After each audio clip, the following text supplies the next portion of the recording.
Diploma नंतर तुम्हाला दुसरं ऑप्शन असतं CTI आणि CITS म्हणजे क्राफ्ट इन्स्ट्रक्टर ट्रेनिंग शेम CITS.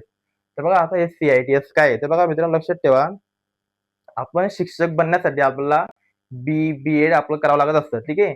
तर ITI नंतर आपल्याला जर का शिक्षक होण्याची इच्छा असेल, शिक्षक आपल्याला व्हायचं असेल, तर आपल्याला कोर्स करावा लागत असतो CITS. तर बघा मित्रांनो सर्वात आधी तुम्ही समजून घ्या, की CITS म्हणजे नेमकं काय आहे? किती वर्षाचा तो कोर्स असतो? बघा CITS हा असतो आपला 1 वर्षाचा कोर्स असतो. त्याच्यासाठी तुम्हाला AICTEची तुम्हाला एक एक्झाम द्यावी लागत असते. एक्झाम दिल्यानंतर तुम्हाला कॉलेज सिलेक्शनची लिस्ट असते.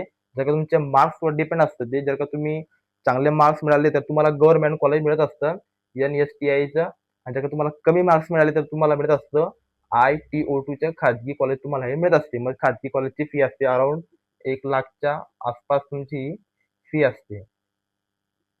तर हा पॉइंट पण तुम्ही लक्षात असू द्या आणि याचा बेनिफिट बघायला मिळत असतो मित्रांनो. जर का तुम्ही CITचा कोर्स असतो. ITI इन्स्ट्रक्टर म्हणून भरती निघत असते. प्रत्येक राज्यामध्ये इन्स्ट्रक्टरची भरती होत असते. म्हणजे ITI कॉलेजमध्ये शिक्षक होण्यासाठी. बघा इन्स्ट्रक्टरची भरती माझ्या मते तरी 2021 का 22ला पडली होती. त्याच्यानंतर भरती नाहीये. तर तेव्हा 400 का 500 पदांची भरती निघाली होती.